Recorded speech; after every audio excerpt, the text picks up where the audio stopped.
nakora ubukwe akagenda ngize agatangira kuvuga ngo umuceri bawuteka batibaze pe ngo ni inkumi zigutereka amaso no kugenda gutya gusa umuceri ntazo ko awuteka ariko akamenya ukuntu agomba kwishyiraho ibirungo naho babigurira umuntu akamenya ibirungo byo kwishyiraho ntamenye ibirungo byo mu muceri ni ikibazo.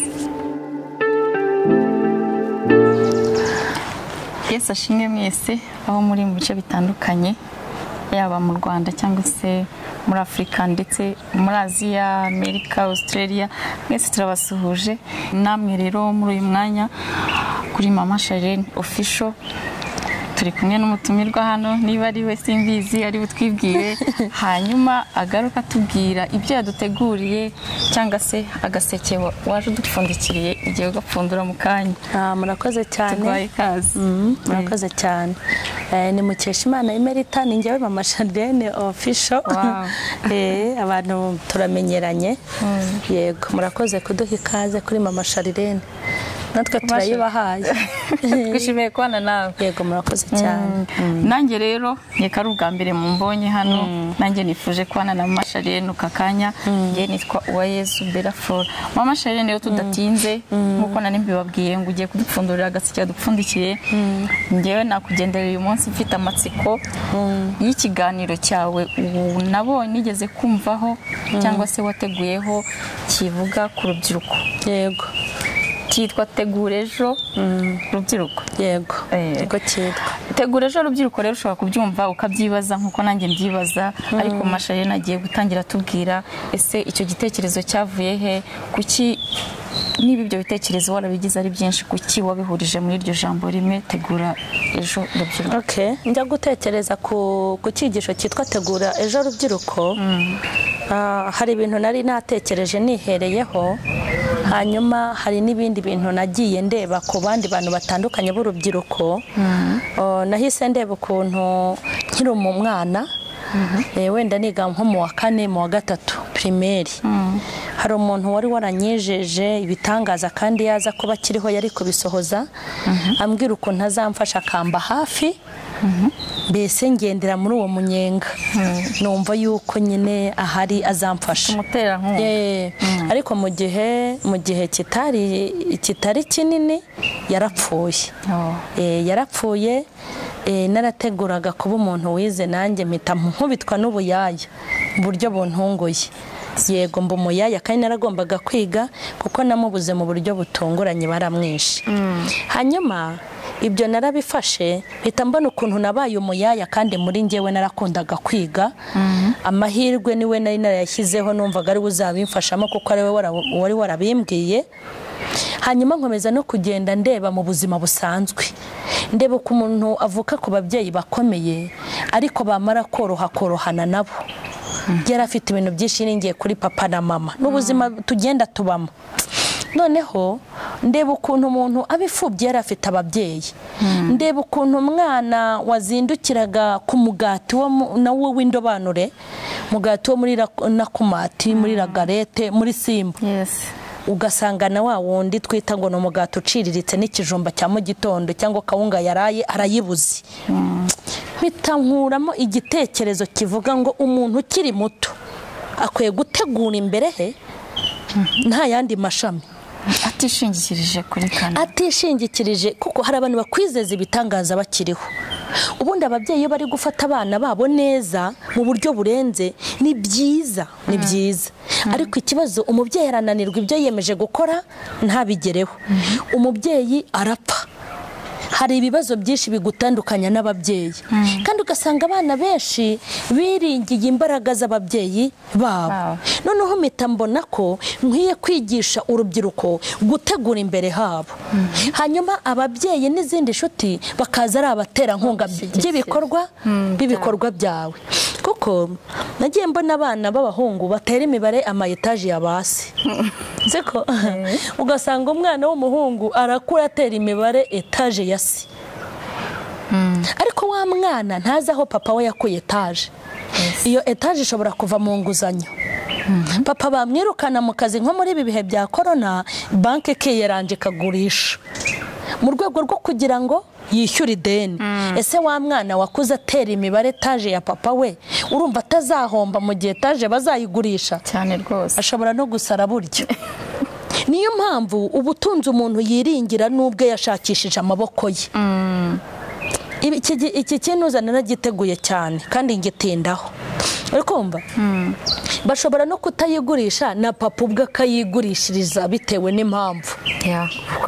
Yego. Ikindi, iki gihugu kijya gifata imyanzuro kigakora ibintu abantu bakarakara ariko nge mbemera kubi. Hari itegeko basohoye numva riranejeje.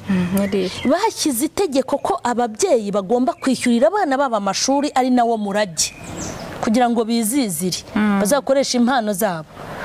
Bavuga yuko umubyeyi yemerewe guha umwana umurage ari uko abishatse kandi agaha umwana ashaka. Ntabwo bikiri bya bindi mpereza zana gatuza ngo umuntu w'umuhatari mbere papa mpereza n'uburenganzira. Oya, cya kintu leta ari kwireba kuri barakoze.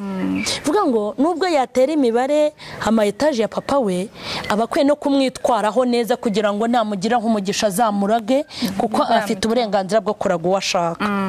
Ikindi nabonye urubyiruko barashukwa. Hari ukuntu bagera mu myaka yo gukundana umuntu akagukunda ukagira ngo muzanapfana kandi buryo uko rwaka ni nako ruzima ko bajya bibwirana. Aramubwira ati nupfa tuzajyana ariko simpe no gupfa. N'inkona kubitwa umubwiye ngo dukubitirwe hamwe burya ntiyakemera nta gakundo kaba kari kubashuka. Hanyuma ugasanga nanone urubyiruko ari umusore cyangwa inkumi ugasanga wenda urugero nk'umukobwa ugasanga umukobwa abonye umuhungu umukunda cyangwa se afite abahungu babimubwira ari benshi akavuga ati navumbuye yambwiye ngo arankunda siko nawe ndankunda nta wundi arankunda. Abamwandikira mu gitondo abamwandikira nimugoroba abohereza imitima abohereza amabiza abohereza uturabo abohereza utugambo twiza abohereza uturirimba abohereza uduki. Ibyo ngibyo yego amana we ndashaje ariko nagize barumuna banjye ndashaje ariko mfite n'urubyiruko mfite n'abana rega burya mbereye mama mutanabona.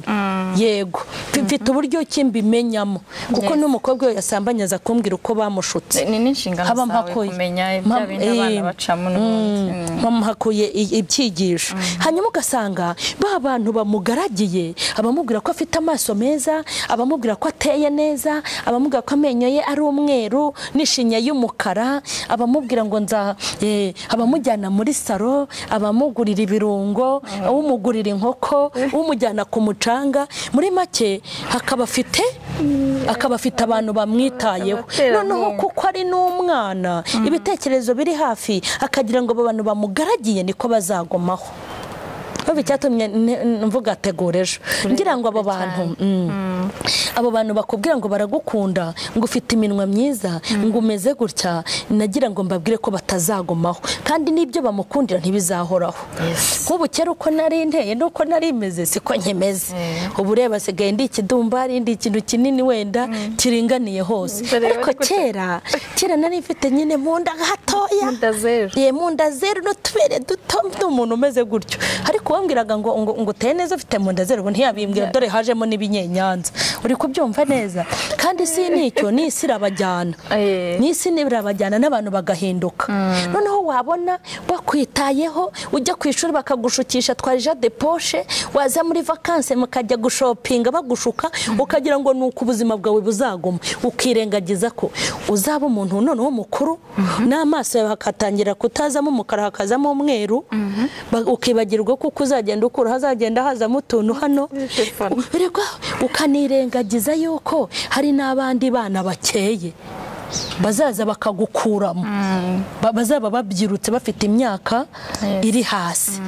Nshaka rero kubwira urubyiruko ngo umuntu ajya ategura imbere he ahiteguriye imbere witeguriye niho hanyawe, aho wateguriwe na sheri, aho wateguriwe na dadi na mami, aho wateguriwe na tonto, ntabwo ariho ho kwizerwa. Ariko icyo gihe iyo umwana akiri umujene n'ubundi cyangwa se akiri urubyiruko, akenshi abakibana n'ababyeyi cyangwa se akiri muri ya myaka yo kurerwa. Yego. Uko kwifatira imyanzuro cyangwa kwitegurira ejo hazava he, hazashingira he? Okay, ukuntu ahantu hashobora kuva, hari umuntu ugira urubyiruko ariko akaba yagera mu myaka yo gukora, sibyo? None se wa muntu uzagera mu myaka yo gukora nyine akajya areba amakonte ya se, niho nashatse kuvuga. Agomba kumenya ko ibyo ari kureba ari ibizarangira, agatangira gutekereza. Ubundi ahantu umuntu atangira gutekereza iyo ari urubyiruko ni mu ishuri. Wikiga bakwinginga uti nakiga ntakiga, dadi ni umushoramari, mami wanjye nuko, umwe ajya Dubai undi akajya mu Bushinwa, aba ari mu nteko ishinga amategeko. Nicyo navugaga, ugomba gutangirira nimba ari amahirwe baguhaye yo kwiga, yafatirane. Mwarimu yiguhendahendera kwiga, mama yiguhendahendera kwiga, ni wige nk'umuntu uzi ko kwiga ari byo bizagutunga. Yego, kandi nimba mama wawe ufite n'amafaranga na papa wawe, wishaka kujya kwaya kuvuga ngo ndajya kuryoshya, niko basigaye bazamvugo zabo, ngo ujye kuryoshya n'abana mwiganye, ujye kuryoshya n'abashari bawe, wikaya. Ushatse wanatangira kwiga imishinga yo gucuruza, nubwo ubona abagucururiza bahari, kuko batazagumaho n'ubwo buryo. Yego, urubyiruko muri kutwumva mudukurikiye, mwumve neza kandi musesengure ibyo mu Charlene ari kutubwira. Mu Charlene rero hanze hari urubyiruko rutandukanye, hari urwo rwifite, niko navuga, nubwo twari tuvuzeho, ariko hari n'abandi navuga ngo nta kintu bafite.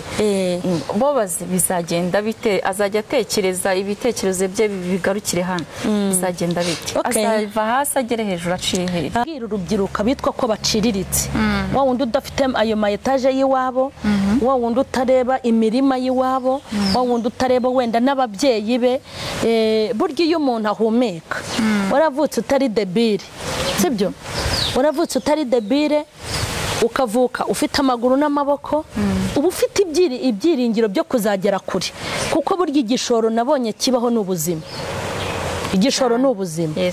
Ubwo rero Imana iguhaye igishoro cy'ubuzima, iguhaye igishoro cy'amaguru n'amaboko, kuko burya n'abandi ubona bakize cyangwa bateye imbere ntabwo babivukanye. Ahubwo ikintu inama namugira, namubwira ngo yikica amahirwe y'iterambere rye. Hari igihe umuntu avukira muri ubwo buzima bukakaye, yarangiza akiciraho iteka avuga ati ntawe iwacu wigeze atera imbere.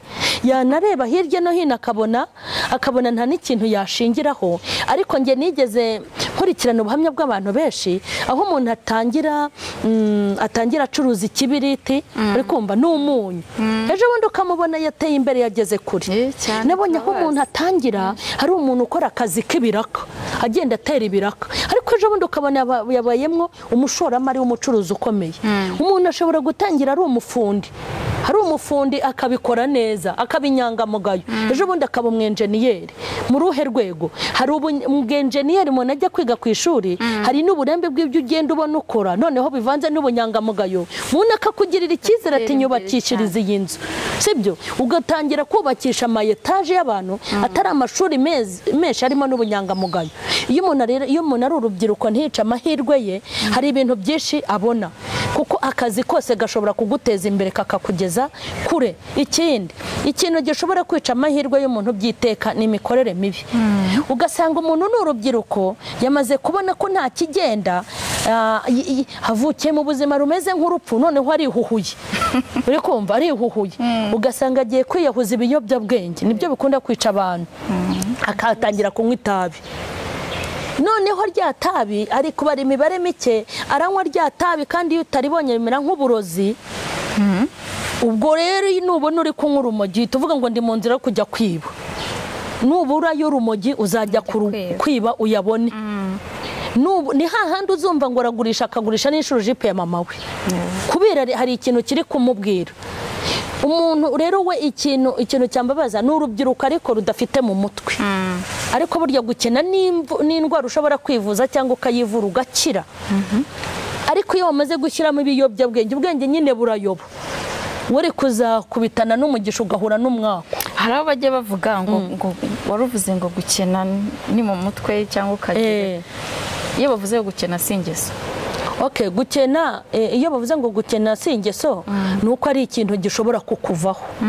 Ntago ni ikintu ubukene ushobora kubyuka mu gitondo rwose cyangwa muri uko kwezi ugakubitana n'umugisha ugakira. Ntago ari ingeso rero, ntago ari umuntu uvuga ngo afite ingeso yo gukena. Nta muntu wagira ingeso yo gukena. Gukena ni ibintu bivaho bikagenda. Ubwo rero urubyiruko ruciriritse bavuga ngo nta bintu bya mirenge bafite, kuba afite igishoro Imana yamuhaye, ahubwo niyirinde kwica amahirwe y'iterambere. Abo umusambanya akiri mutoya cyangwa akaba akanywa ibiyobyabwenge cyangwa akajya mu kigare kibi. Ibyo nibyo bintu byamwica akangirika. Hari ababyeyi rero nabo babigiramo uruhare muri iryo terambere ry'umwana wabo cyangwa se ry'urubyiruko rubakikije. Ubona uruhare rw'umubyeyi wari uruhe mu iterambere ry'umwana? Uruhare rw'umubyeyi mu iterambere ry'umwana, hari ababyeyi nabo babara nk'abana, ukabona afite ibitekerezo nk'iby'umwana we. Hari umubyeyi urera umwana nk'aho bazasazanya, ntateganya ati napfa, ntateganya ati nananirwa, akumva mbese umwana wanjye sibyo, umwana wanjye mu mesera inkweto, umwana wanjye mu mufurire imyenda, umwana wanjye mu mutekere, ugasanga n'inkumi y'amabere kandi icyo gihe afite nk'imyaka 17. Ye 17 gusa. Ngewe abana banjye ubundi hari imirimo ukoresha umwana itavunanye, ariko hari n'imirimo igomba kumufasha ari ku ishuri. Ubu niho namenye ko umwana agomba kwiga buri kantu. Umuhungu wanjye Fisi yagiye kwiga mu wa mbere, siko wagira ubwenge agira n'amanota meza, ariko natunguwe no kohereza message ngo Fisi bamukuyeho 2 kubera ko atashashe igitanda. Kubera iki? Mu rugo bashiki be nibo bamusasira, ariko ubwo namenye ko n'abari umunabe bagomba kwiga kwisasira, bakazagera muri cyagiro cya Fisi. Nabura n'abarimu ni beza cyane. Nimba numvaga nyine bashiki be nibagende bamusasire. Ubwo rero nyine bamukuraho 2 burya ni menshi kuko atagize ate, kuko tashashe. Ababyeyi bagira uruhare mu kwica abana babo ni nk'ibyo byose. Umubyeyi nawe akabana n'umwana yumva bazabana paka gupfa, ntamenye ko utazamuvaho akajya kuba umugabo, azamuvaho akajya kuba umugore, cyangwa bishomusho no gutandukanwa n'urupfu na gereza, bikaba ngombwa ko hari aho umwana azaba atari kumwe na mama. Niyo mpamvu mama bakwiye gutoza umwana we bakibana. Yimufata ngo ni umuhungu, abahungu ntibakoropa, nakorope kuko ushobora kuzashakanyira agashinga ihembe y'umugore. Urumva nabyige. Erega na mama yarwara umuhungu agakoropa cyane. Erega mama yabura n'umukozi umuhungu ari uhara agateka. Kandi buryo umuhungu watekeye nyina atekera n'umugore we yagiye kubyara.